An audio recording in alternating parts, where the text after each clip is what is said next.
अवधूत चिंतन श्री गुरुदेव दत्त. श्री स्वामी समर्थ. नमस्कार प्रेमळ भक्तांनो.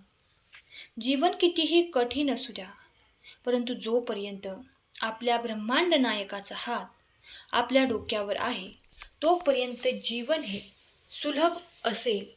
कितीही मोठे अडथळे आपल्या मार्गामध्ये जोपर्यंत येतील तरी तुम्ही घाबरू नका, कारण तोपर्यंत स्वामींचा हात आपल्या डोक्यावर आहे. प्रत्येक अडथळ्यावर आपण मात करू जोपर्यंत भगवंताची सावली आपल्या सोबत आहे. आपल्याला कुठल्याही प्रकारे इजा होणार नाही जोपर्यंत ते आपल्या पाठीशी उभे आहेत. आपल्याला कुठल्याही संकटाला, वाईट शक्तीला घाबरण्याची गरज नाही. भक्तांनो, तुम्हाला देवाबद्दल अनेक गोष्टी सांगण्यासाठी आजचा संदेश मी तुमच्यापर्यंत पोहोचवला आहे. तुमच्याही भगवंतावर पूर्ण विश्वास असेल तर हा संदेश शेवटपर्यंत नक्की ऐका. चॅनलवर नवीन असाल तर चॅनलला लगेच सबस्क्राईब करून कमेंट बॉक्समध्ये श्री स्वामी समर्थ, जय जय स्वामी समर्थ टाईप करा. मनुष्याने कितीही प्रयत्न केले तरी तो देवाच्या पुढे विचार करू शकत नाही, कारण देव आपल्या कित्येक पुढे आहे. देवाने सर्व काही लिहून ठेवलं आहे. भगवंताचे जेवढे काही गुणगान गावे तेवढे कमी आहेत, परंतु आपली छोटीशी भक्ती म्हणून आपण हे ऐकणे गरजेचे आहे. कारण देवाबद्दल कोणी चांगलं सांगत असेल तर ते जरूर ऐकावे. कधी कधी माणसाला चांगल्या गोष्टी पचत नाही, कारण जेव्हा आपल्याबद्दल कोणी चांगलं बोलतं ते माणसाला खूप आवडतं. परंतु जर भक्तिमय कोणी चार गोष्टी सांगत असेल तर त्याकडे दुर्लक्ष आपण करतो. त्यामुळे आज तुम्ही दुर्लक्ष मात्र करू नका. जेव्हा कोणी आपल्याला दोन चांगल्या गोष्टी सांगते त्या जरूर ऐका. त्या ऐकल्याने जर आपलं चांगलं होत असेल तर ऐकायला काहीच अडचण नाही. आजच्या या स्वार्थी जगात कोणी कोणाला मदत करायला तयार नाही. आजच्या या स्वार्थी जगात पैसा सर्व काही आहे, परंतु भगवंताने जे आपल्याला शिकवलं ते कधी बदलणार नाही. भगवंताने जे आपल्याला दिलं ते आपल्याला प्रत्येक चांगल्या गोष्टीचे मार्गदर्शन केलं ते तर बदलू शकत नाही. म्हणून जो धार्मिक मार्गापासून बाजूला चालला आहे, ज्याला देवाशी काही घेणं देणं नाही, तो फक्त आपलं आयुष्य जगत आहे, अशांना देखील एक दिवस देवाची गरज पडणार आहे. कारण ज्यावेळी संकट येतं आणि संकट सोडवण्यासाठी कोणीही नसतं, आपलेही लोक आपल्याकडे पाठ फिरवतात, तेव्हा आपली नजर ही भगवंताकडे जात असते. कारण आपल्याला माहीत आहे या दुःखातून आपल्याला बाजूला कोणी करणार असेल तर ते फक्त भगवंत आहेत.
माझ्या बाळा, जर तू खरंच विश्वास ठेवतो की स्वामी माऊली आपल्या भक्तांसोबत कायम उभी असतात, तर हा संदेश शेवटपर्यंत ऐक. चॅनलला सबस्क्राईब कर, कारण ही वाणी प्रत्येक तुटलेल्या मनापर्यंत पोहोचली पाहिजे. तेव्हा तू हा संदेश शेअर करायला विसरू नकोस.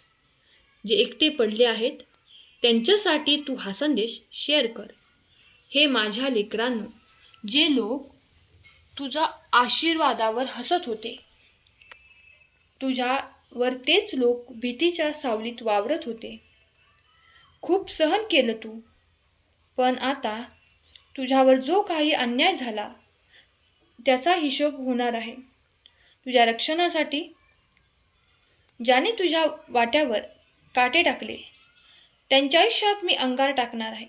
माझं लेकरू ज्या दिवशी रडलं त्या दिवशी माझे डोळे उघडले गेले. तुझ्या प्रत्येक संस्काराने माझ्यातील नृत्य जागं केलं. तुझा अश्रू माझ्यासाठी मंत्र आहेत. तुझ्या विरुद्ध जाईल तो माझ्या दृष्टीत अपराधी ठरेल. जर तुलाही कधी कोणाच्या उपेक्षेचा शिकार व्हावं लागलं तर कमेंट कर, आता माझा आशीर्वाद तुझ्यासोबत आहे. आणि ही वाणी पुढच्या काही भक्तांना शेअर कर. प्रत्येक अश्रूंनी दिलेल्या मनापर्यंत पुढच्या वेळेस तू पोहोच कर. स्वामी माऊली सांगतील, कोणाला माफ करायचं, कोणाला दूर करायचं, काय सोडून द्यायचं आणि काय नाही, हे खरं आहे. माझ्या बाळा, स्वामी माऊली उशीर करतात पण अन्याय करत नाहीत. सगळं पाहिलं त्यांनी, तुझं मन, तुझं दुःख. आता माझा भक्त माझ्या सावलीत आहे. कोणालाही आता तुला स्पर्श करता येणार नाही, कारण तू एकटा नाहीस. तुझा शत्रू म्हणजे आता माझा शत्रू. जे लोक मंदिरात येतात पण त्यांच्या अंतःकरणात श्रद्धा नसते, ते खोटं वागतात, पण खऱ्या भक्तांचा अपमान करतात, त्यांच्यावरती आता माझा विश्वास नाही. मी त्यांचा मंदिरात प्रवेश बंद करत आहे. जो कोणी माझ्या भक्ताला दुर्लक्षित करेल त्याला मंदिरात यायची गरज नाही. हे माझ्या लेकरा, आपल्याला भक्ती हवी आहे, दिखावा नको. आता मंदिराचे दरवाजे फक्त त्यांच्यासाठी उघडतील जे माझ्या भक्ताचा सन्मान करतील. माझ्या बाळा, हा संदेश इकडेच थांबवू नकोस.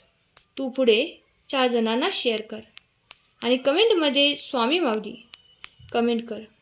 हा केवळ एक संदेश नाही तर एक इशारा आहे, एक अशी शक्ती आहे जी प्रत्येक तुटलेल्या मनाला प्रेरणा देते.